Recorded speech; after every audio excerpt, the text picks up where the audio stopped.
So we have an action-packed agenda. I'll kick things off with talking about, just over the next 20-25 minutes, a brief presentation on Willis Towers Watson's research to date on aligning climate priorities with executive compensation plans. And after that, I'll hand over to Reid, who will facilitate a panel with three of our very distinguished panelists, Diva Moriani, who's a board member at Generali and Montclair Group, Kyo Soo Yin, who is a board member on CIMB, and Mirza Beg, who's the global head of ESG corporate research and stewardship for Aviva Investors. My name is Shai Ganu, and as most of you have probably figured out by now, I'm not really shy. I lead Willis Towers Watson's executive compensation practice globally. I am based in Singapore, and until about a year ago, I was based in Changi Airport, but now I'm based on Zooms and WebEx platforms. But without further ado, maybe getting started. So in the next 20-25 minutes, we're going to share with you some research around our findings to date on aligning climate priorities with executive compensation plans. This is a subject very close to my heart, very close to all our hearts. And at Willis Towers Watson, we've taken a little bit of a leadership position in helping our companies drive their ESG and climate priorities through their people. And specifically looking at executive compensation as a very important tool to drive that change. And that led to this partnership that we're working with the Climate Governance Initiative. We're partnering with the Climate Governance Initiative to understand the link between climate priorities and how they could be assessed and incorporated into executive compensation. So it's a research project that will last a few months. We are right now in the diagnostic phase of the work, where we've commenced interviews with directors and investors, specifically focusing on chairs, remuneration committee members, remuneration committee chairs, and board members. We will be launching an online survey of directors very shortly. As a matter of fact, there is a QR code at the end of today's session, which will invite every one of you to hopefully take that survey and give us your insights. And then there would be a results sharing session, and in August, as Karina was mentioning, we'll be launching the actual guidebook on how we recommend linking climate and executive pay. So it's a fairly intensive project, but again, one that both teams have had a lot of input and a labor of love, so to speak. But while we get started, I wanted to just kick things off by talking about how investors and stakeholders' perceptions are changing. Investors have a much stronger view on alignment between executive pay and compensation. And it's great that we have Mirza today, who can represent a strong investor's perspective on the panel. But clearly, the business benefits of doing so are tremendous. And there have been some very vocal institutional investors, the likes of BlackRock's Larry Fink, who've talked about stakeholder capitalism, who've talked about purpose, and sort of thinking about ESG in the most holistic way, talking about purpose being the engine of long-term profitability. But as I was mentioning, the business benefits extend beyond this notion of purpose and stakeholder capitalism. We've done some research, and there's a lot of research around this area, including how investors, consumers, and employees perceive ESG issues. 92% of investors will be more likely to trust a company if it supports a social or environmental cause. 58% employees consider a company's social and environmental commitments when deciding where to work. Investment flows, PE multiples, so share price movements, and including things such as more favorable cost of capital and cost of debt. All we are seeing very tangible business benefits of companies focusing on ESG priorities and climate priorities. But then thinking a bit about how do we align executive compensation with stakeholders' interests? And we've got a few quotes from around the world about how different institutional investors are thinking about it. So the UK Investment Association has stated that remuneration policy should promote long-term value creation through transparent alignment with the agreed corporate strategy. Yanis Henderson has spoken about the quality of companies' remuneration policy and practices can be seen as a litmus test of good corporate governance. CalPERS has said that if they are unhappy with the company's compensation plan, they are now holding corporate directors accountable for failing to institute a plan in which executive pay and performance and potentially even ESG measures are aligned. And the reason I'm sharing some of this is if you think about the role remuneration plays in corporate governance, and I've always said this, in the grand scheme of things, the decision on remuneration is not as material as say M&As or good fiduciary or stewardship responsibilities, but remuneration becomes a very visible and very emotive topic, but also a very important tool that shareholders have. There are quite a few jurisdictions where the only way shareholders can actually vote out the entire board is through remuneration issues. And I'm not suggesting that shareholders should vote out boards for remuneration issues, but the most corporate governance constructs is remuneration and say on pay and shareholders' rights on opining on remuneration has become a very important tool where investors and shareholders can actually effect positive change. And we're beginning to see that specifically focusing on climate. So on climate, again, companies like BlackRock have said that they would be increasingly disposed to vote against management and directors where companies are not making sufficient progress on climate issues. Indeed, BlackRock in 2019 and 2020 took action and voted against, I think, more than 50 companies. In the UK, Mark Carney, who's the former Bank of England head, says that banks should link executive pay to the Paris climate goals. The pension fund, APP pension fund, has said remuneration for executives must be linked to the company's carbon target, and we urge companies to adopt tangible targets for the short, medium, and long term, and then link them to executive pay. And as Karina was mentioning earlier, the World Economic Forum's Principles of Climate Governance, Principle 6, explicitly calls out incentivization, in which it says that executive incentives should promote long-term prosperity, including climate-related targets.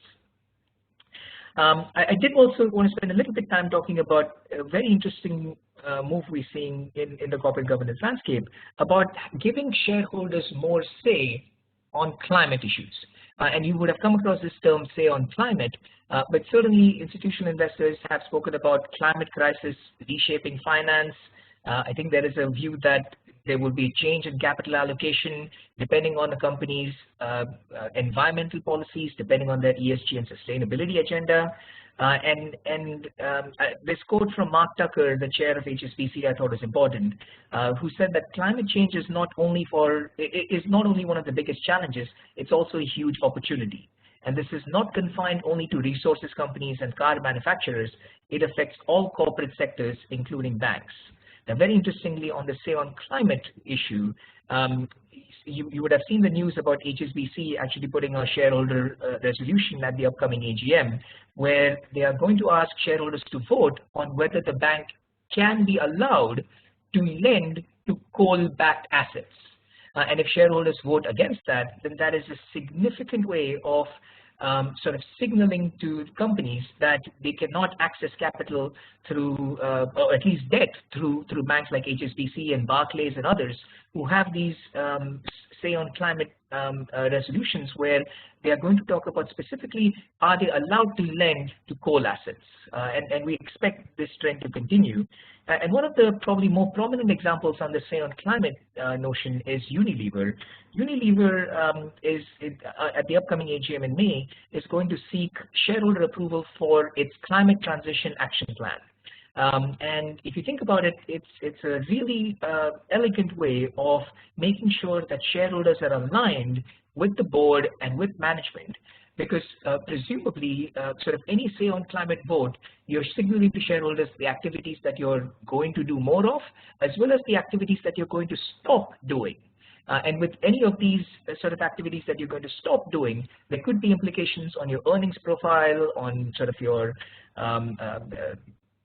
PE multiples, on your dividend policy, et cetera, et cetera. So we actually think, and I actually think this is the trend for the future, where more and more companies will actually ask for shareholders' approval and explicit approval on their climate transition plans, because it does impact financials, it does impact the overall sustainability of the company, and it's important that shareholders are completely aligned with that. So with that, maybe just getting into some of the bulk of what I wanted to share today, and I'll give you a little bit of a primer. At Willis Towers Watson, we've actually been working with clients for the past couple of years on this issue of aligning ESG and climate measures to incentive plans. I recall the first sort of working on this about 18 months ago, where with one of my clients, we added climate and ESG goals to their long-term incentive plan. But clearly, a lot has happened over the past 18 months. I mean, you just have to work with the business press and look at disclosures something's happening almost every day about companies aligning ESG and climate priorities. And over the past 18 months, we've actually commissioned a fair bit of research around this. We've analyzed more than 2,000 public disclosures in the US, in Europe, in APAC, looking at some of the largest listed companies, the S&P 500, the Toronto Stock Exchange 60, the Euro Stoxx 400, the STI 30 in Singapore, the KLSE. So the top 30, 50 constituents in every index. We've interviewed more than 200 board members.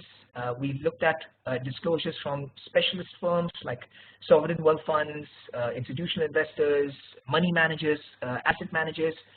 So the holders of capital, how are they thinking about these issues? Of course, research and talking to academics, talking to thought leaders around this area. But we also did a survey back in October 2020 where we surveyed board members globally and got 170 responses to our board of directors survey that specifically looked at how a company is thinking of aligning executive pay and ESG priorities. And I'll share some of those key findings with you in subsequent slides. But one of these findings was when we talk about ESG and we talk about climate, there certainly are differences by different geographies. And at the onset, I will caveat that what I'm about to share next has some broad generalizations in it, but we thought it would be important to highlight which of the themes were more prominent in which geography. So for example, in North America, 2020, as you can all imagine, 2020, clearly the most important focus was on social issues with things such as diversity, representation, both gender and racial diversity, Black Lives Matter movement. Social issues were top of mind for all boards. But with the change in the administration and the new Biden administration reaffirming its alignment with the Paris Accord, we expect that climate issues will also start getting more prominent in North America. Indeed, Willis Towers Watson, we actually hosted a couple of non-executive director roundtables last couple of weeks in North America, and climate was one of the most important issues that directors were sharing with us. But then if we think about Europe, continental Europe, again, Europe has had all issues, environmental, social, and governance, but probably the most prominent one has been around environmental issues. Europe has led the charge on aligning climate priorities with broader management systems, including performance management and incentives. And I'll share more examples later on of actually examples of companies who've aligned their executive incentive plans with ESG priorities and climate priorities. And in Asia Pacific, the focus seems to be more on governance. And again, broad generalization, geographies like Australia clearly have had a focus both on environmental and social issues. But as a region, the focus has been probably more on governance, where key focus is looking at board diversity, board composition and skills, looking at board effectiveness, and sort of the role of good corporate governance in embedding ESG and business priorities. And sort of with that backdrop, now we'll do a little bit of a deep dive on climate. Specifically, when we talk about climate, I think it's important for us to all just be on the same page when we talk about definitions. So first of all, when we talk about climate issues, one of the biggest things that we talk about are greenhouse gas emissions. Now, I fully appreciate that climate priorities extend beyond just greenhouse gas emission reductions, but greenhouse gas emission reduction is probably the most prominent climate priority for the world and for companies as well. So just talking about definitions, there are 6 main greenhouse gas emissions, which are carbon dioxide, CO2, methane, nitrous oxide, hydrofluorocarbons, chlorofluorocarbons, and sulfur hexafluoride. And each of these are converted according to their global warming impact and expressed as tons of carbon dioxide equivalent, TCO2e. So in today's presentation, as well as in sustainability reports and sort of all discussion that you will hear on this area, when companies and governments and regulators are talking about reduction in carbon or reduction in CO2, they're essentially talking about reduction in tons of CO2 equivalent, which is overall greenhouse gas emission reductions.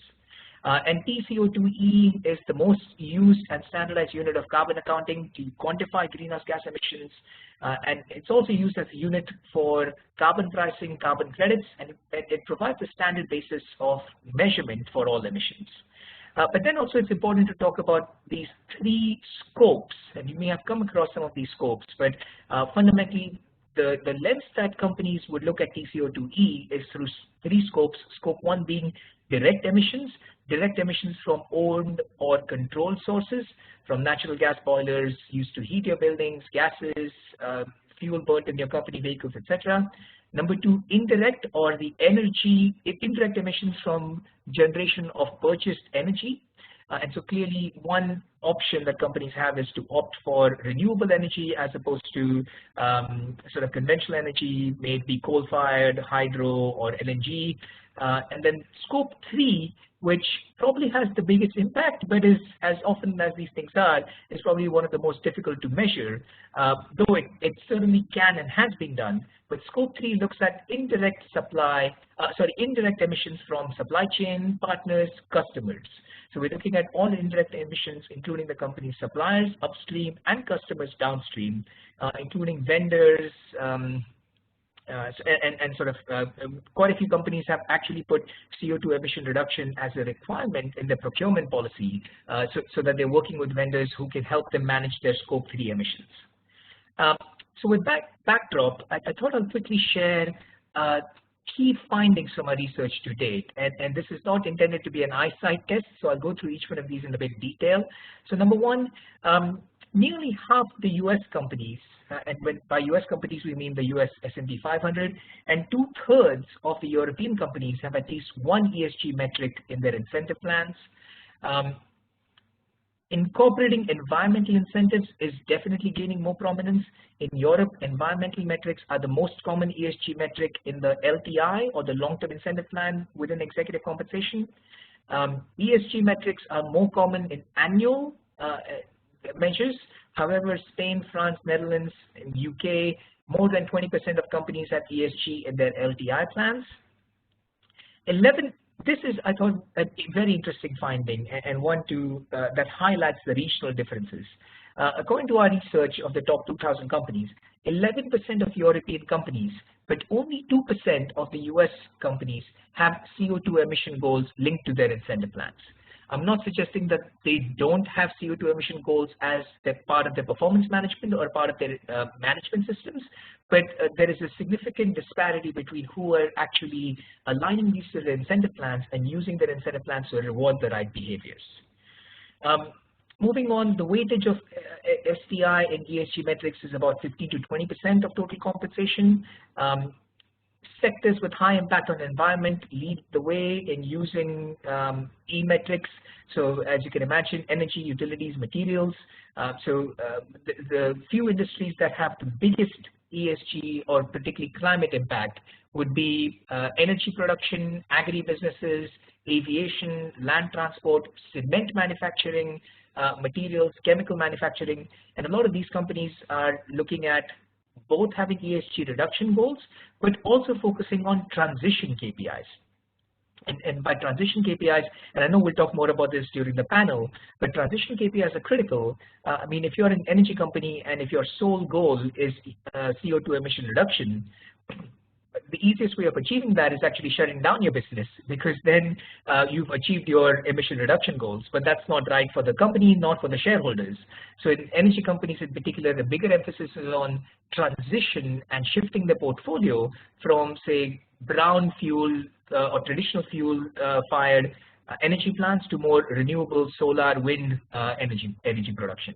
And one of my clients is a fairly large energy producer in the world, and one of the metrics that we've added to their long-term incentive plan is actually shifting the gigawattage or the mix in gigawattage about how much comes from coal and gas-fired plants as opposed to how much of the energy comes from solar and wind-fired plants. Then the 2020 AGM season, several companies introduced CO2 emission reduction in their LTI plans, and we expect that to continue. And with companies with E-measures, they make up about 10 to 15% of the CEO's total compensation. Now, there are some examples later on that I'll share where it actually goes even higher. We've seen some examples where up to 30% of the CEO's total compensation is linked to CO2 emission goals, but certainly a 10 to 15% seems like a reasonable way to give skin in the game and to ensure alignment. So we've spoken a lot about linking climate measures to incentive plans, but I also wanted to share Willis Towers Watson's design spectrum about how we help companies to do so. And as you can imagine, the spectrum goes from low impact to high impact. On low impact, we start with underpins, so including threshold or basic level of ESG or climate performance that is required in order for incentives to pay out to occur. So this is almost like a gateway condition. If this is not met, then all bets are off.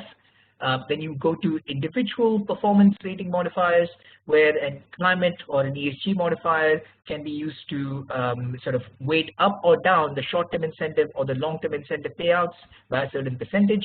We look at plan modifiers, so including an ESG modifier under all or some of the metrics of the STI and LTI to modify the payout. Potentially looking at KPIs in annual bonus, so as part of the short-term incentive or annual bonus, including a climate goal, climate transition goal, decarbonization goal, or ESG KPI with a high weight. Looking at KPIs in LTI plans, so introducing a standalone ESG metric within LTI plans. And certainly this is something that is continuing to gain prominence. There would be about half a dozen companies, even in this part of the world, in Asia Pacific, who in their coming annual reports, we've worked with them to actually add a climate goal and a CO2 emission goal in their long-term incentive plans, and we continue to work with clients in Europe and North America to do so. So this is probably the KPI and LTI plans is probably the one area that has achieved most traction. But I did also want to share this last notion about a standalone incentive plan.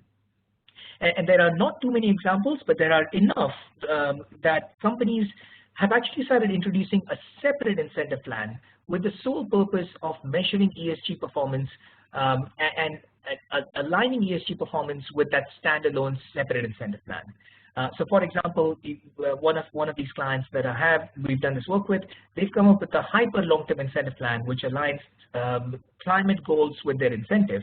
And what's interesting about the standalone incentive plan is it has the option of looking at a slightly different model, looking at a slightly different paradigm. And what I mean by that is modern incentive theories, all conventional incentive plans are predicated on the premise that time is a constant and performance is a variable, i.e. 1 year performance period or 3 year performance period, or as institutional investors would prefer, 5 or 7 year performance periods, and then the actual payout would depend on whether you've achieved threshold, target, or stretch levels of performance. But increasingly, these standalone incentive plans, we've started working with clients where they're shifting the premise a bit, where time is the constant, performance is the constant, but time becomes the variable. And what I mean by that, performance is a constant, i.e. 50% reduction. Now, if you achieve 50% reduction of CO2 emission goals, if you achieve that in 5 years, then that's target performance. If you achieve that in 4 years, then that's stretch performance. If you achieve that in 6 or 7 years, then that's threshold or below threshold performance. So it's almost saying that the goal doesn't change, but how soon you can achieve that would impact the payment that you get. As I mentioned earlier, long-term incentives from our perspective appears to be a natural instrument for the CO2 emission reduction measures. CO2 emission reduction is a long-term effort, it's a long-term goal. E-metrics are becoming increasingly prominent in LTI plans. As I mentioned earlier, the World Economic Forum explicitly calls out incentivization as principle 6, where executive incentives should promote long-term prosperity, including climate-related goals. This also helps create awareness of long-term fundamental nature of CO2 reduction with management and focusing on the transition. And as I mentioned, some firms use time as a variable, creating the chance of a higher payout for early achievement, because early achievement is good for society, good for shareholders, good for everybody. And to give you a couple of examples, all of these are from public domain, but several companies have implemented CO2 emission reduction KPIs. There's this energy company in the US called Xcel Energy. It has actually set fairly ambitious performance goals on CO2 emission reductions, where threshold is a 43% reduction, target is 47% reduction, and maximum is 51% reduction. And these reductions are over a 3 to 5 year time period, not a 2030 goal. So it's a significantly stretched goal. And the other example I picked was very deliberately a company who looks at a balanced scorecard of measures, so not just one measure. So Unilever actually looks at a basket of measures including health and well-being, environmental impact such as CO2 emission reductions, but also in enhancing livelihood, transformational change, and sort of ratings and rankings on their sustainability priorities. And having said all this, I did want to also highlight one important theme. So we've been talking throughout this presentation, and I dare say we'll cover this in the panel as well, that companies should focus on, say, 50% emission reduction by 2030, 100% reduction by 2050, and different companies will set different emission reduction goals.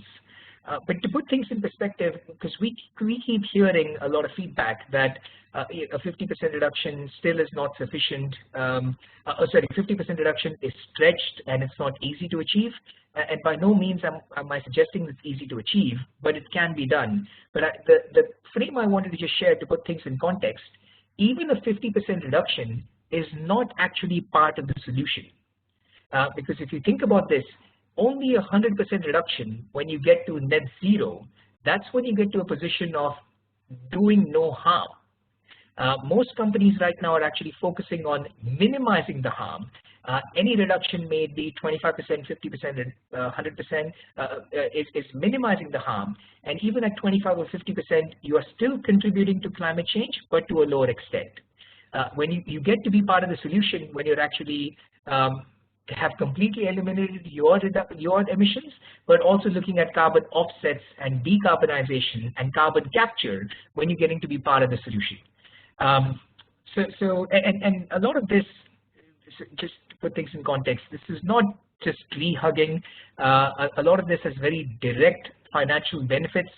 We've spoken about green financing and potentially having higher investment flows to companies who have strong ESG and climate priorities. Companies with stronger climate agenda actually have seen higher PE multiples. One of my clients, we actually implemented a long-term incentive plan where 20% of the long-term incentive was linked to CO2 emission reduction. And we announced this in the stock market, and very deliberately we timed the announcement that no other announcement was planned in a 2-week window. So the only announcement that went out in that 2-week window was the companies linking 20% of the CEO's long-term incentive to CO2 emission reduction goal. And in that 2-week period, the share price actually went up by 6%. Now, I fully appreciate that I'm only talking about correlation and not causality. We have no indicators about why that happened, but certainly it pointed towards investors putting a premium towards stocks or towards companies who would have more sustainability as part of their agenda. And with that, I think I'm going to end today's the presentation part because we are bang on time, and I'll hand over to the panel. But before I hand over to the panel, I just want to highlight 3 implementation considerations that companies should think about. Number 1, companies should talk about, or rather a key question is, what should boards do to help reduce their company's emissions? Number 2, how should boards set meaningful targets of CO2 emission reduction across scopes 1, 2, and 3? As I mentioned earlier, scopes 1 and 2 are actually easy. Scope 3 becomes more difficult. But what should companies do there? And number 3, how should boards prioritize their climate transition actions? And I'm sure all of these and more questions we want to cover, and we're very fortunate to get into the panel session of today's discussion, where our panelists will cover a lot of these issues and more. But I'll pause here and probably hand over to Mark. Mark, are you on the line? I am, yes. Can you hear me? Thank you, Shai. Thank you, Shai. Apologies, I was late joining. Not for the first time in the last year I've had Wi-Fi issues, but I'm really delighted to be here to chair this panel, really to sort of follow on from a very interesting presentation from Shai, and what an exciting and challenging topic we have to talk about today. You won't be really hearing from me for the next hour, but from our distinguished guests, who collectively represent a huge depth and range of experience in the area of climate change and compensation, very consciously from a number of different perspectives. So we have different stakeholder perspectives, different geographies, different sectors, and different points on the maturity curve represented, and I'm really confident we will gain a lot of insights from the discussion. We have about 55 minutes to an hour, and the plan is that we will probably spend around 2/3 of that time going through some questions that have been submitted in advance and that Shai and I have put together. But we really do want to leave 15-20 minutes at least for questions from you as attendees and participants. And please do submit questions via the Q&A and chat panels. I can see them as they come up, and we've already got a couple coming in, and I'll try and put them to the panel. So rather than me introduce each of our three guests, I wonder if I could start by asking each of you in turn to briefly introduce yourself, and maybe at a very high level, just give us a bit of background on your interest and experience with the link between climate and compensation. And Soo-Yin, perhaps I could start with you.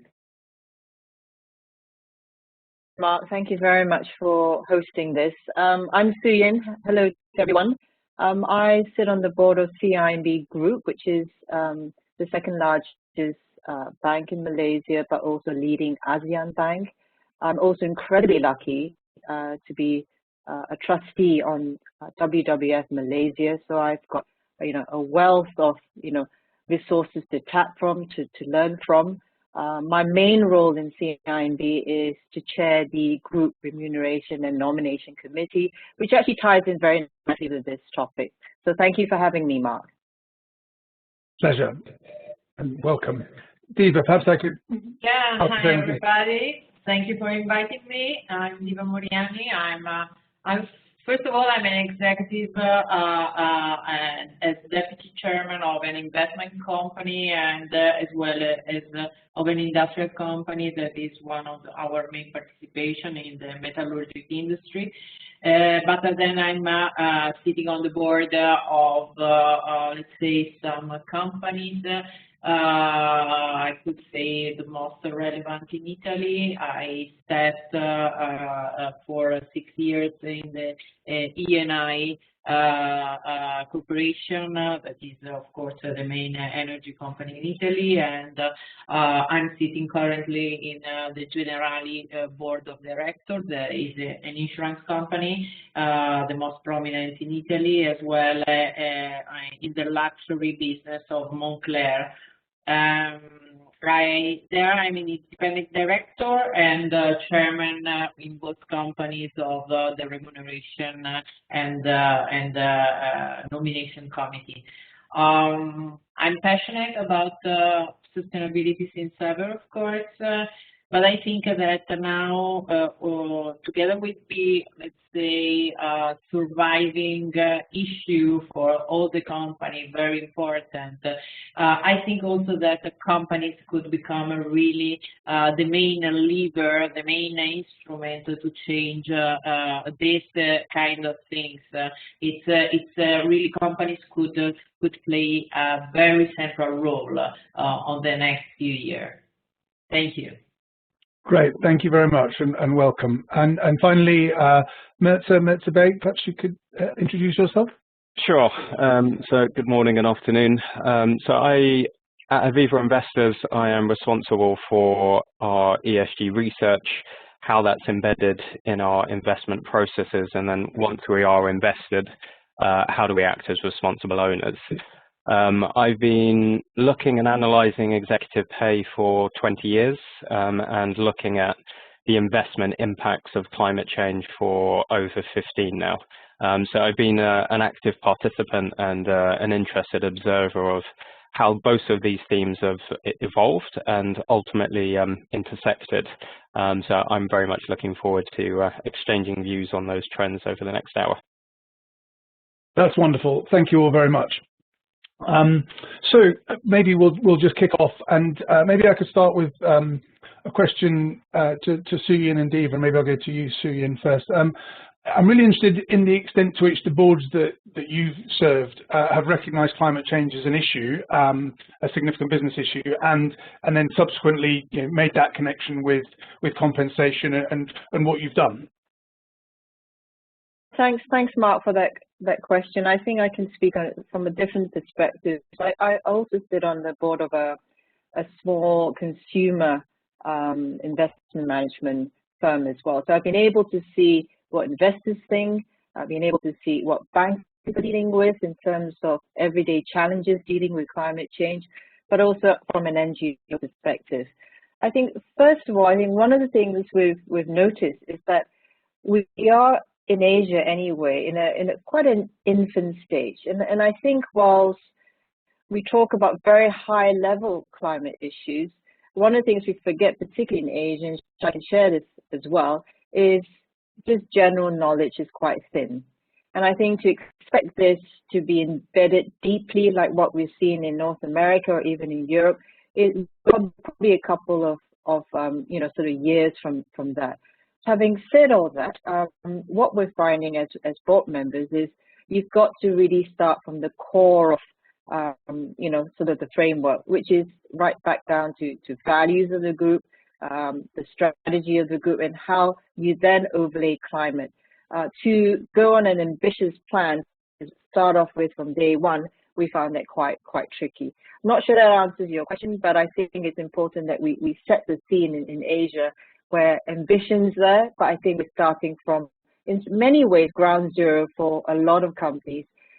For CIMB in particular, we have started the journey. I think it comes as a root shock to a number of often with climate change, because you get lots of NGOs knocking at your door, sending 700 emails to you saying evil bankers are funding, coal plants in Indonesia, for example. I think that's a wake-up call for a lot of board members. And what that does is shifts the mindset for all of us. And what that means is that you've got to get a plan in place and get buy-in from management. And when management's quite early into this climate change journey, there's a huge amount of learning and just getting everyone to understand the principles around it. So early days here, Mark, but I think it is beginning to work, and we're putting in place the framework to address climate change.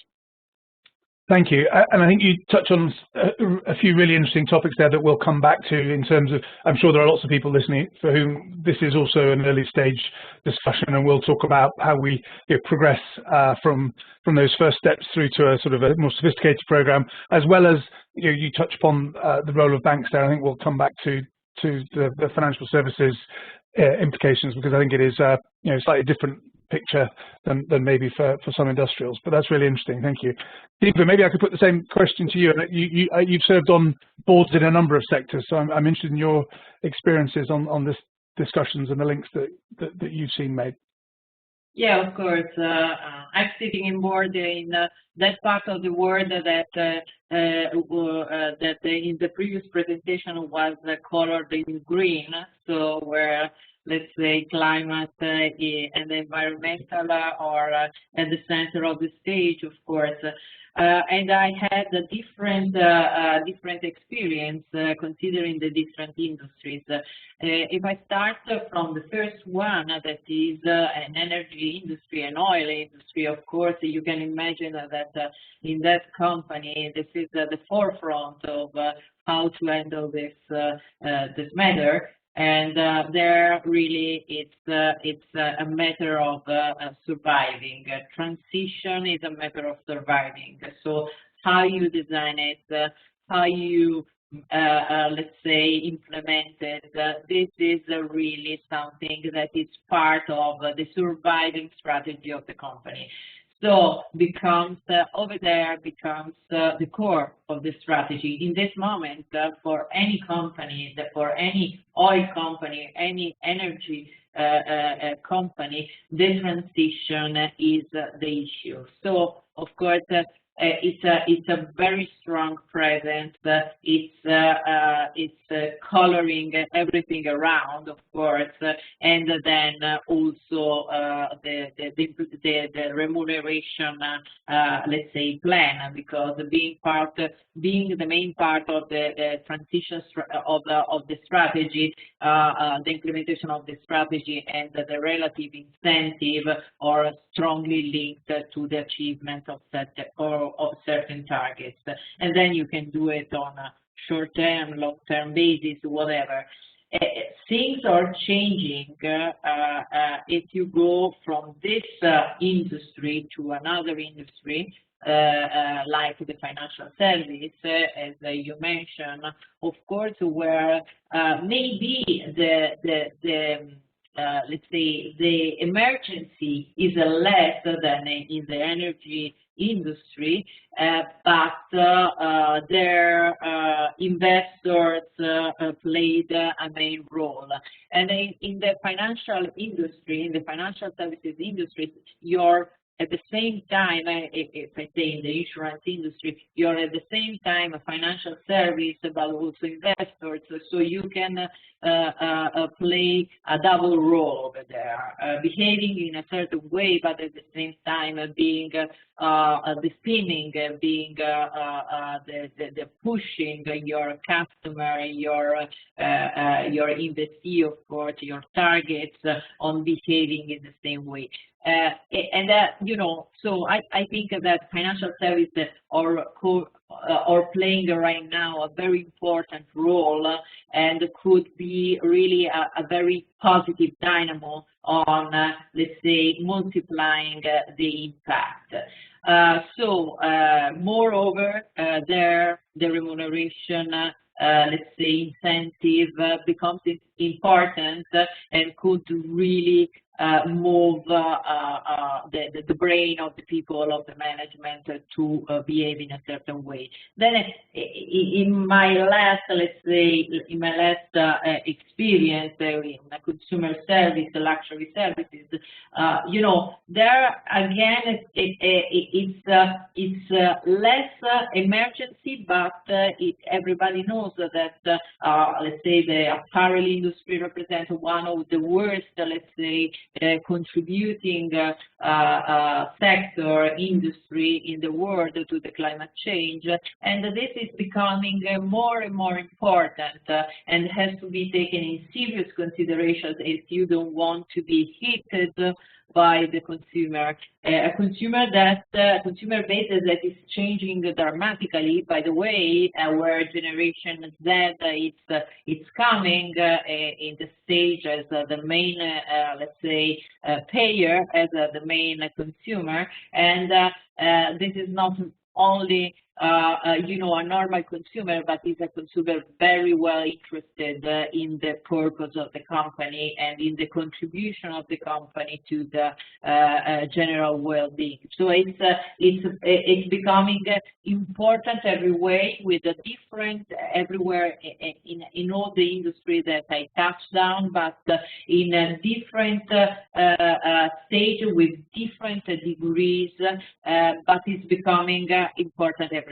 So it's something that has heated strongly the remuneration incentive plan, and it's been addressed everywhere in different ways, but it's been addressed everywhere in Europe, at least. Yeah, fantastic. Thank you. That's fascinating in terms of the different issues in different sectors. You touched upon the role of financial services companies acting as a multiplier there, and maybe that's a good prompt for me to turn to Mirza and ask about your journey at Aviva and how your expectations have evolved, and you know, where you are now in terms of what you really look for from boards and remuneration committees in terms of must-haves when it comes to climate, and how you're talking to remuneration committees in this space. Sure. Quite a broad question, so I'll just make some key points. Yeah. I think a lot's changed in terms of shareholder expectations. If I was to flag some of the main ones which are most relevant, I think there's been a material extension on the time horizon that we evaluate management against now. So used to be bonuses, then 3 years, then 5 years. Now we're almost expecting management to undertake actions now where the material benefit won't materialize until long after they've left the business, which naturally lends itself to the climate discussion. I think that there's a greater appreciation now of the risks of a narrow focus on near-term financial targets, which can drive and incentivize value destructive behaviors. And therefore ESG metrics within pay is almost a constraint of that. And then within the context of climate change in particular, I think historically we viewed climate risk through the narrow prism of physical risk, and that had a limited application to a limited number of companies. With Paris, with net zero ambitions at a government level, transition risk is now the dominant factor, and it affects every company and every sector. And therefore, it's front and center of our investment process across our investment universe. So it's very natural that all of those three things are leading us to a concentrated expectation that climate is now embedded within pay. In terms of what we expect from companies, when they walk through the door with a pay plan, we're looking for three things, and to put it as simply as possible. Number one, is the climate approach grounded within the broader corporate strategy, rather than being a bolt-on afterthought? Number two, is the specific metrics identified clearly linked to the delivery of that climate strategy, with a clear line of sight to the investment case and value creation? And the third point, and this is really important for us, how can you assure investors on the stretch associated with that target, and how challenging they actually are? Because what we really want to guard against is climate being used as padding to inflate pay. And I guess one of the unexpected positives from the climate conversation is it's actually markedly improved the quality of dialogue that we have with remuneration committees. In the olden days, when you just focus on earnings per share, there's not really that far you can take the conversation. Now we're talking about regulation, technology, CapEx frameworks. So it's a good way of us differentiating between boards that are really engaged and boards that are going through the motion to some extent. Thank you. Just to follow up, I mean, what are your observations on the range of remuneration committee chairs and the extent to which they're on top of this brief? And you know, are you seeing an improvement in the level of knowledge and engagement and commitment in this space? I mean, they're certainly more engaged, let me put it like that. In terms of their ability to go into the weeds, it really depends on the sector. So if we're talking to a board in the extractive sector, we can go into the real nuances of different technologies. Outside of that, I think when we do ask difficult questions, they then tend to look for help with their peers on the board. And I think that's a reflection of how engaged they are in the oversight. So it is quite telling for us, even if they can't answer the question. Thank you. So maybe I'll ask, you know, explore one more area around some of the process challenges before we get into some of the sort of actual plan issues.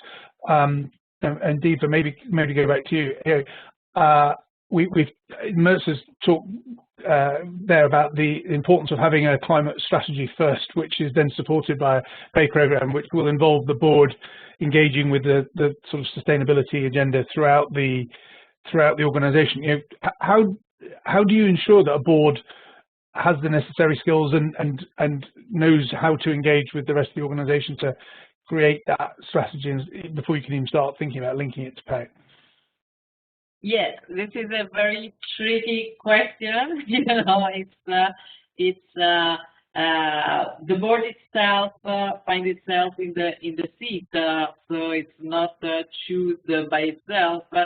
Not always. Now more and more we are seeing a list of made by the board itself, so this becomes more and more helpful in a certain way. But when you put a group of people around the table with something like let's say ESG and climate change factor changing so dramatically and so fast, you know, maybe that sometimes not all the board members are at the same level in terms of skills and in terms of sensibility. And about the skills, I think that you can of course keep up with this. You can create advisory board. You can ask for help outside. But what is really core? It's the right sensibility, the willingness to recognize this as let's say a priority, and to handle and manage this priority. Because then, of course, if the skills are already on board, that's great. If it's not, you can really look outside to your peer analysis and or market, let's say, best practice. You can do whatever you want. You can really ask for help outside. But the real point is that there has to be the right sensibility on the board. I think that investor and the financial market has helped a lot on this since where certain sensibilities were not around. Of course, the clear request coming from the investors forced a lot of board to think on the issue, and it's not only about BlackRock. It's not only about let's say Norges Capital declaring not to invest in certain company. This is something that you can help at board level if you are in certain position. For instance, on my side, of course, I always ask to, let's say, go for engagement vis-a-vis the investors as the chairman of the Remuneration Committee, because this is the direct link with investors, allow you basically to keep the right information from the market and not, let's say, filtered by the management, of course, and really touch base how sensitive the market is on these specific issues, and being able not only to, let's say, tell to the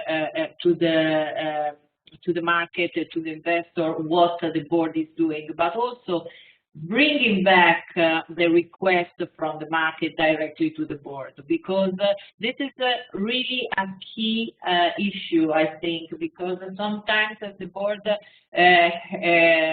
listen to information in the newspaper, very, let's say, general information coming from the financial market, and the management report something or something not, whatever it's better.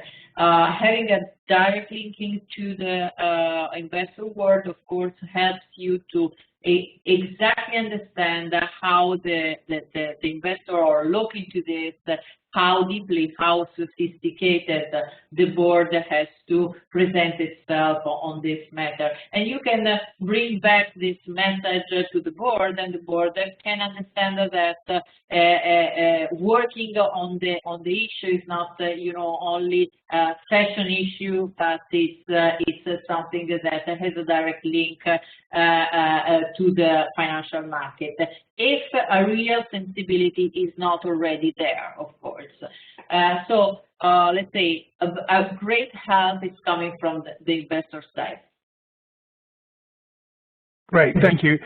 So I'm conscious of the time, and I'm seeing lots of questions coming in on the chat, so I'll keep moving. Maybe we can just spend 5 or 10 minutes on some of the sort of detailed challenges around incentive design. And maybe just a question to anyone of you who'd like to chip in on this. Does anyone have any strong views on Shai talked about the different types of plans and the different ways one can incorporate climate metrics into short-term incentives, long-term incentives, separate plans, etc. Do any of you have strong views about the right home for different types of climate metrics, the right type of plan, the most effective way of incorporating climate metrics into incentives?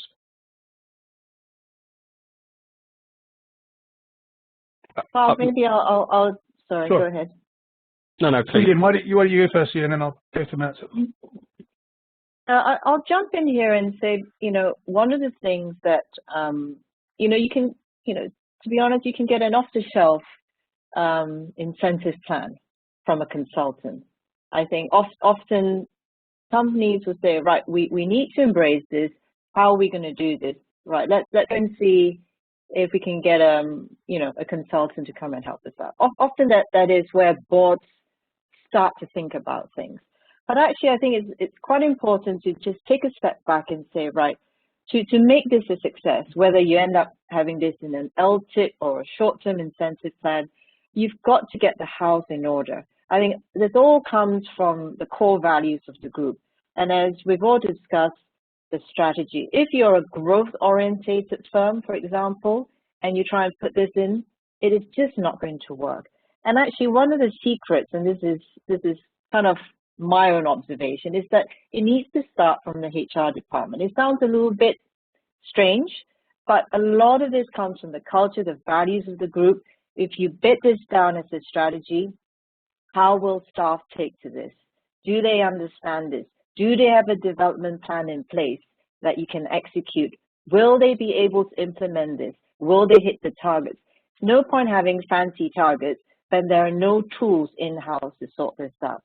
So I think the other observation is that for a board, it's great to say we're going to embrace this, but how will you do this as a board member? I think there are 2 or 3 things to think about. One is you've got to get close to the pulse of climate change. And the only way you can do that, aside from not being too involved on a day-to-day, is you've got to lift this as a working committee. Most companies have an audit committee, a risk committee, a remuneration committee.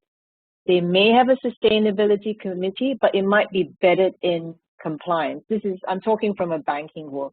You've got to have your own sustainability committee that will lift the agenda right up to the board on a constant basis. The second thing I like to just highlight, getting skill sets on boards. I'm not sure about Europe, but in Asia, it's quite tricky to get these skill sets on boards, particularly in the banks. No one wants to sit on the banking board because of the risk involved. And also in terms of ESG skill sets, usually it's the S that's quite common, but the E and the G is less common. So to get really good talents to sit on boards, that's another challenge. So before we go into the incentive plan, I just thought it would be quite good to just set the scene on some of the foundations that we need to think about. Thank you. Great, thank you. Meta. I completely agree. I think from our perspective, we don't want companies to start with a template from investors or a consultant. We want a blank piece of paper.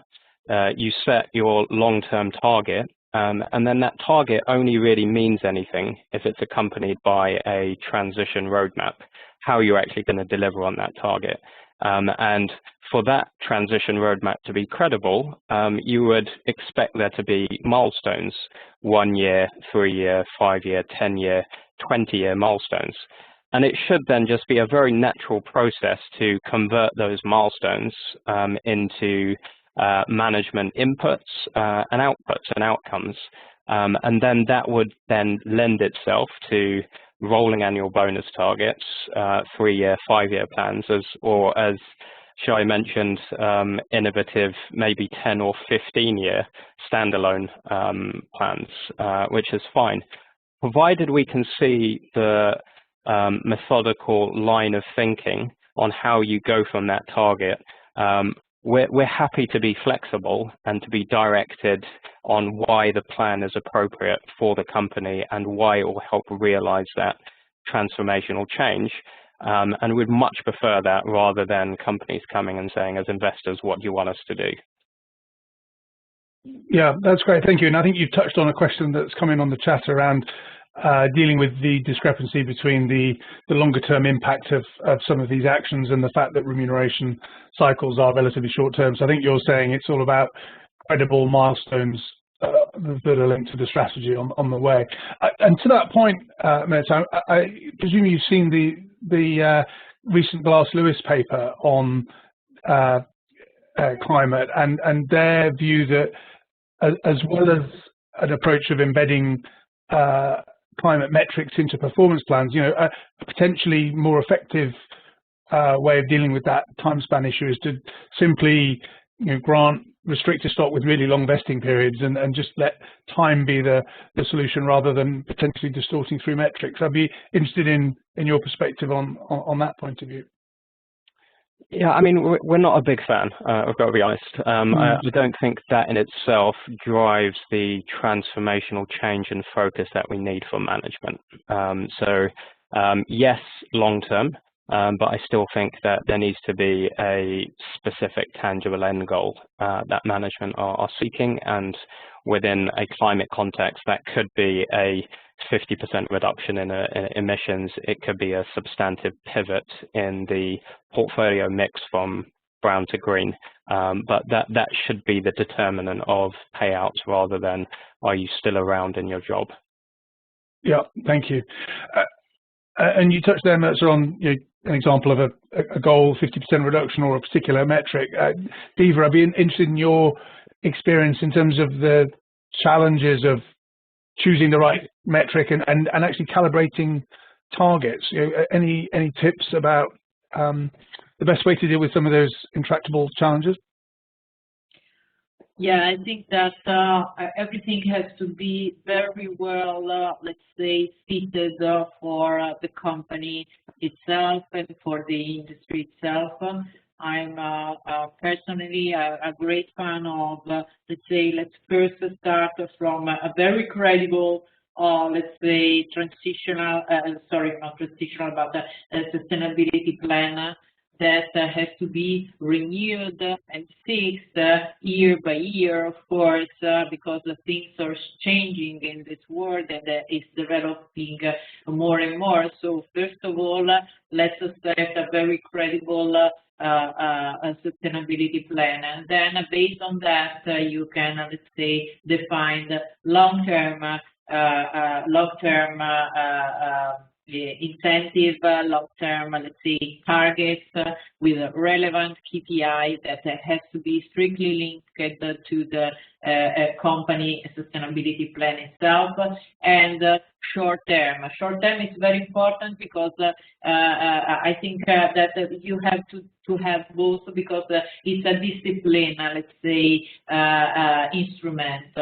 In order to achieve a long-term goals, of course, you need to know what are the, especially in this field, of course, in this area, you need to know exactly what are your, let's say, gradual and yearly steps you have to take and you have to achieve. So on KPI, I think that it really has to be linked to the specific industry and the specific company. And also in the sustainability plan, I think that the company has to focus and try, let's say, to become champion of certain, let's say, a certain metrics, and not, let's say, have a very wide, let's say, objective system. I think the focus to become the champions of something, it could focus very much at the management and be very effective on that. So, Diva, just to pick up on that last point, when you say a wide metric system, are you saying you'd prefer a small number of really targeted, relevant goals rather than a balanced scorecard approach, such as the one that Shai illustrated for Unilever? You know, the balanced scorecard, will involve, of course, both the financial targets and the non-financial targets. So you can go for a balanced scorecard, of course, but you have a very specific KPIs on the sustainability, and you have to choose exactly what is very well fitted for your own sustainability plan. Yeah, thank you. I'd be interested, Soo-Yin or Mercer, do you have any views on the relative merits of a balanced scorecard approach as opposed to a more focused? Yeah, no, I think that the balanced scorecard could work. It's able to catch different aspects of the remuneration as a whole, of course, and especially if you have to introduce, choose to introduce the sustainability target, of course, also on the short-term incentive. The balanced scorecard gives you the possibility, let's say, to touch base all the single aspects. So it's for me, it's a very valuable instrument. Su-Yin or Mirza, any views on the balanced scorecard approach? I mean, we don't have a black and white view. I think we can see the merits of it, but we are concerned that it dilutes management focus, it diminishes accountability to shareholders, and may not always deliver the behaviours that we're looking for. So our preference is a focus on a maximum of 3 to 4 core targets, which may act as a proxy for what's happening more broadly across the business. Thank you. So another question just on sort of plan design. Shai was talking about scope 1, scope 2, scope 3 emissions. I'd be interested if any of you have got any experiences with scope 3 emissions, which are clearly the holy grail of what we're trying to reduce here. Any learnings or examples of where scope 3 has managed to be incorporated into remuneration successfully? I think, Mark, if I can jump in here, I think scope 3, whether it's called scope 3 or called something else, it is probably the most relevant for financial services, given our client base and who we're lending to. And because this is all quite public, it comes under intense scrutiny. I think with scope 3, there are a couple of challenges. I think one, going back to where we are in this part of the world in Asia, it's very commodities based. So you are very exposed to start with. If you don't lend to let's say agriculture, palm oil player, really who do you lend to? So I think just by the notion of geographically, the restrictions we have or the limitations we have to be so much more careful. The second thing with scope 3 is that how do you sell this to management in terms of embracing this? I think one of the ways financial services have done is to look at it from a risk management point of view. It sounds very dull for those who are in different industries, but because the banking industry and not the fintechs, appear to be to most somewhat of a dinosaur industry, that they only look at sort of lending to those using very basic principles. But actually, if you think about it, if you were to approach management and said, from a risk point of view, this makes absolute sense, and if you just overlay that with emissions, etc., it starts to make sense. So I think one has to look at scope 3 and sell it to management in a different way, and you'll get the end result. So I'm not sure if I've answered your question as much as you want, but I think those are some of the challenges I see in this part of the world for a particular industry. Thank you. If I may jump in on the scope 3, of course, I think that scope 3 really represents, the more broad and final and right, let's say, sense and meaning of applying sustainability principle to the management of a company, because of course, as I told in my introduction, I think that the companies are really the most powerful instrument in order to spread, let's say, sustainability sensibility and action all around the world. So it's the thing, scope 3, the thing that any company has to tend to, since the company has the power to, let's say, push on its own customer as well as on own suppliers. So this is, of course, the target. Of course, it will not be possible for everybody from the for any company starting from the first instance, but as well as soon as the company entered strategically in this path, I'm sure that this is the quite standard consequence. In E&I, the scope 3 was part of the targets, of the sustainability targets, starting from day one. And but of course, when you go in the area of managing the energy transition, this is for sure the reference that you have to take. I think that today is not so common the scope 3 as a reference for the whole company, for all the companies, but this is really what will become the new normal, I think. Thank you. And while we're on the topic of sort of plan design, we have a question from one of the attendees, specifically around any of your experiences or thoughts about the role of ESG-related malus or clawback clauses. So, not necessarily a direct performance measure, but where the vesting or the future clawback of an incentive might be related to ESG. Is that a topic any of you have encountered or have views on? I mean, from my perspective, I think it's probably the most natural driver of clawbacks, because these do tend to be longer term. We saw it with one particular mining company in Australia recently in a very high-profile case. I think one of the problems that we've encountered, I'll be interesting to hear the other panelists' views on this, is the legal complications surrounding clawback and malus in terms of the actual execution. So even if the board wanted to do it, it's quite complicated to execute.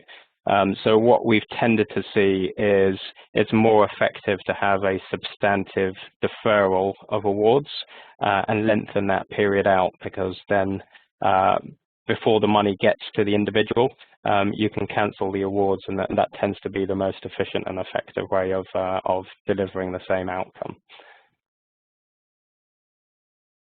That's great, thank you. Yeah, I agree with Mr. Of course, the deferred payment of the long-term incentive is the most powerful, let's say, solution. But I think that more widely, of course, on the clawbacks, the malus, if a few years ago we were referring just to, let's say, financial reference, now it's the definition is more broadly done. So it's something that is already inside, of course, the rules of the plan. You're right. The deferred payment it's helping, because the execution is not easy. I agree totally with you. Thank you. So just a reminder, do please submit your questions. There's a few coming in, and I'll weave them in over the next 15 minutes. One question came in, which is a technical question, which I'll attempt to answer. Somebody asked if the goal of net zero is consistent with the Paris climate commitment to avoid a 2-degree increase in global temperature. And I think our understanding is that we have to keep the latest consensus from the IPCC suggests that we have to keep the increase in temperature below 1.5 degrees Celsius, which requires net zero by 2050. So I don't know if that answers the question. But just moving on, I'm conscious of the time. So interested in your views on the extent to which we see consensus from different categories of investor on climate change. You've been very articulate about Aviva's thoughtful perspective on this, but interested in the difference in approach between, for example, index investors and activist investors, or other categories, and the extent to which boards can expect to hear common voice from shareholders on these issues. We never like to make things that easy. I think there's growing consensus around the importance of ESG being a component, and by extension, climate change. I don't think that we're anywhere near consensus on what that structure and form should look like, and how much of pay ESG or climate should represent. I think, coming back to I sound a bit repetitive here, it's really, in the absence of that clear standardized framework, it's really up to the company to articulate and justify the appropriateness of their package. I think you need to be conscious of where the skepticism lies. The skepticism lies where there isn't a clear link between what is being proposed and the investment thesis. And number two, as I mentioned before, is this being used to compensate for failing financial measures, and a way of making sure that management still get paid out? And I think if companies are cognizant and able to address those 2 points, you're in a better position to get broader investor support. That's great, thank you. Another question I've got, just changing topic a little bit, is again related to some of the comments you've all made previously. Are there other people or culture related initiatives that you see companies introducing that can drive climate transition beyond executive compensation and metrics, across the broader workforce? Eva, maybe I'll go to you first on that.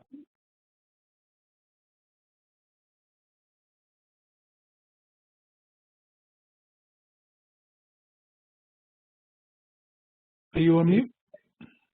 Yeah. So, I mean, question for anyone who wants to jump in. Any observations on other people or culture-related initiatives within organisations to drive climate transition beyond, executive compensation? Mark, if I can, sorry, go ahead. No, please. I think, Mark, one of the things that I've learned to appreciate in my role is going back to ensuring, once it's on the Group Remuneration Nomination Committee, one of the biggest roles is to make sure that there is a sensible and realistic development plan in place for senior managers, and particularly the CEO. I say this because one assumes that, everyone's really knowledgeable about sustainability practices, but the reality is everyone is on a huge learning journey. And the best thing one can do as a board member is to ensure that the CEO is up to speed on trends, just like technology, and this has to be built into his or her development plan. And that is not just a 6-month plan, but it's a 3-year plan. How are his skill sets aligned to the targets that you want as a board member to spit out at the end of the day? It completely fails if his development plan or her development plan does not incorporate any of this. So I think we need to address some of those issues as opposed to just looking at incentive plan. And again, the incentive plan will not work if there isn't a development plan in place for senior managers. So I go back to, again, the role of, the HR department or the people department to make sure that this is embedded in the culture and into the values of the group. I think if I can just add, extending beyond just the CEO and the executive team, it's effectively when an oil and gas company is pivoting from fossil-based assets to renewable solutions, they need to transform the organization from something that was a conservative engineering-orientated business towards something more akin to a dynamic tech company. And unless a company has a very clear strategy of upskilling, reskilling, and transforming the culture of the business, you can have the best transformation plan in place, but we're going to have no confidence that you're going to be able to successfully execute it because it will be reliant upon the people within the business. No, I couldn't agree more. If I can add, of course, I think that the sustainability plan in a company is the things that requires the most open-minded approach, the most, let's say, rather screen open to the world, because as Mirza was pointing out, correctly pointing out, this is really something that is transforming the company in all the companies, because it's requiring really additional skills in any companies from what was the traditional role. So here it's very, very important to have to put in place the right instruments in order to put all the company resources involved at the right speed in order to contribute in the right manner, introducing new skills, of course, also innovation skills that maybe are lacking in certain industry. This is very important. It's really a way. I used to say that sustainability is one of the strongest lever for innovation in the future, and this is together with digital. This is going and it is currently transforming substantially the company, introducing new skills, introducing new processes, introducing also a different way of taking decision. This is very important, because also in the organization chart, nothing is still working in the same way, but a real strong and embedded in the strategic sustainability plan requires different also link and decision-making process and decision-making hierarchy. This is very important. It's a real the big transformation that brings to any company. Thank you. So I have a question from the chat here, which is how far and how quickly can remuneration tools realistically be leveraged to accelerate the achievement of ESG goals by organizations? So I guess that's a question of speed and moving up that maturity spectrum. Any observations there from the panelists? I think that you have to see on the other way around. It's the remuneration scheme that address the speed. I think it's one of the most powerful instruments that the company can put in place in order to really push the management against certain targets. It's not the way around, as I see.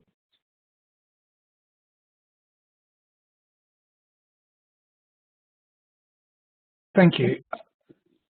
So maybe I'll finish with one final question. We're clearly at the early stages of a big shift in market practice in this area, with many companies and shareholders still developing their thinking. Interested in each of the panelists' views on where do you see us in 5 years' time? What do you think best practice will look like? Accepting there will be diversity of practice according to sector, etc. But are there any common points on the journey you think we should have all reached by then?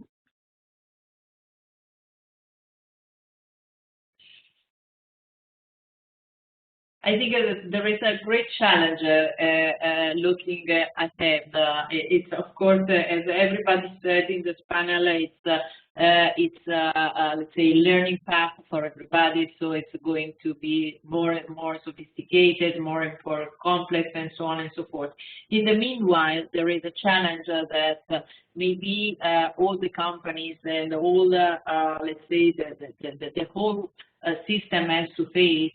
That is how really this transformation process is working for or against the investors' financial, let's say, interest. I think that we all think the same way here, of course. But on the other side, we just saw something happened in the company Danone that has forced the CEO to resign since he was, let's say, putting the interest of, let's say, climate change in a priority position versus the interest of the financial interest of the investor. This is, I think, the real change. Some rules has to be set up. Maybe one of the solutions could be to put let's say, the sustainability plan on in front of the General Assembly in order to take the vote of investors if they agree or not on the path and on the journey that the company has decided to take. I don't know if this could be the solution, but there is some gray areas that need to be solved and that take with them the serious risk that some more, let's say, courageous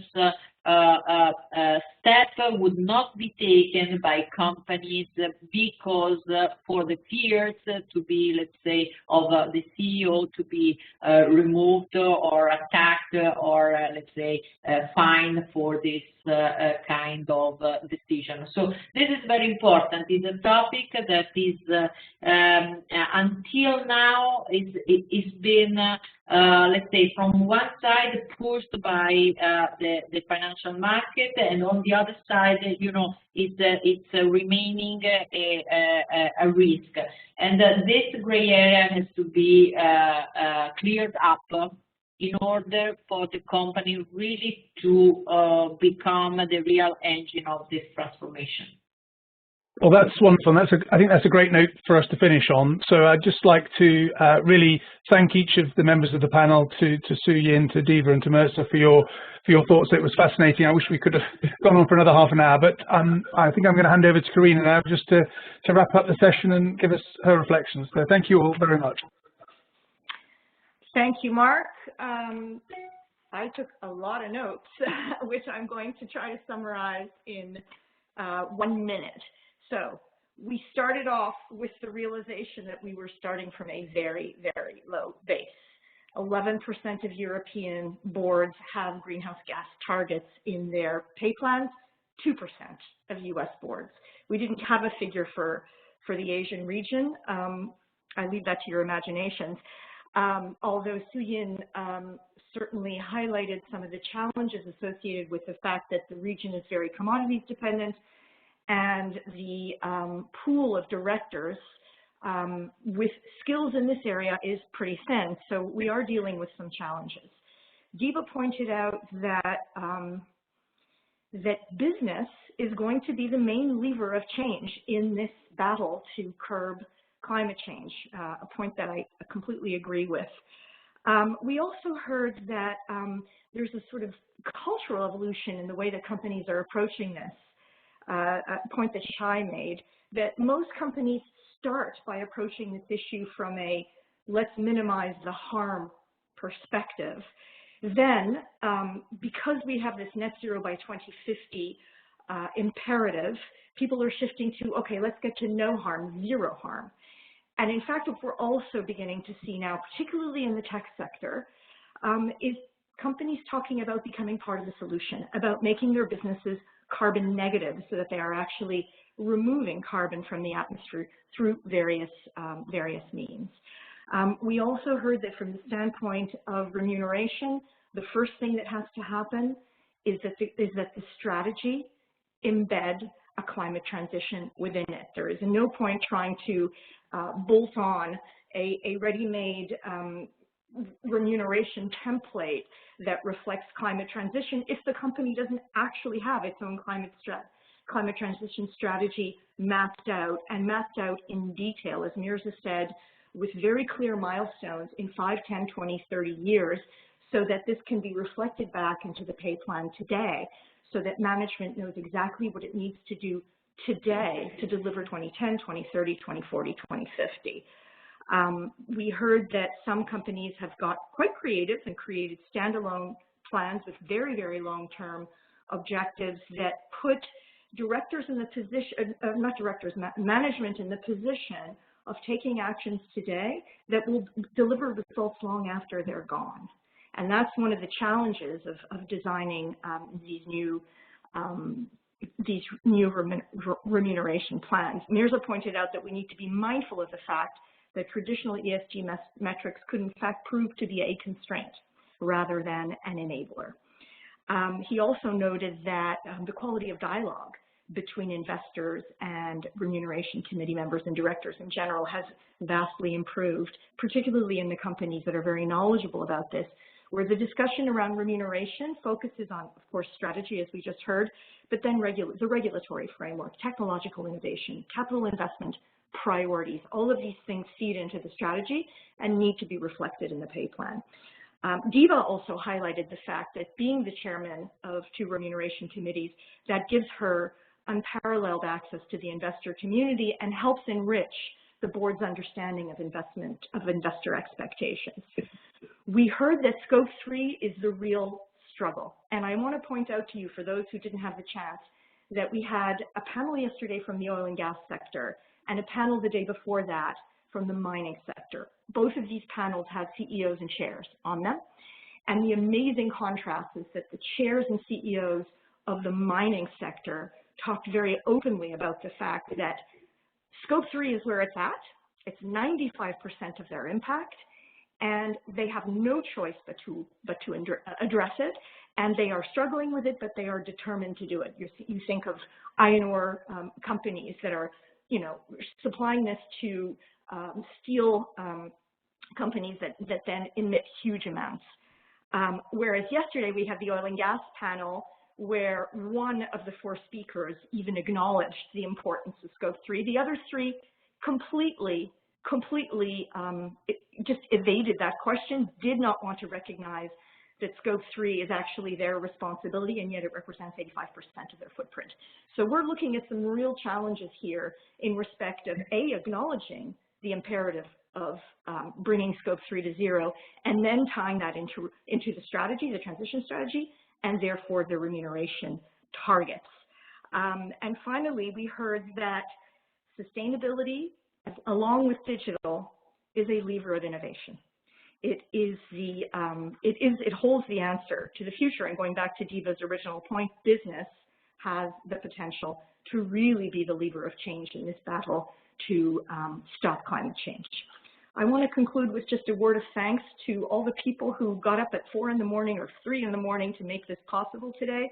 Michael Hugh, Tilly Bostock, Jamie Teo, Vivian Ng, and of course our fabulous Natasha Fortine at the World Economic Forum, Audrey Ho and Sunita Rajakumar of Climate Governance Malaysia. Thank you so much, all of you. Thank you to our fantastic panelists. Thank you, Shai, for setting the stage, and thank you to our participants for your excellent questions. And thank you for the excellent summary. Thank you all. Thank you. Have a good weekend. All right, goodbye, everybody. We'll be back in August. Stay tuned. Thank you all. Thank you. Bye.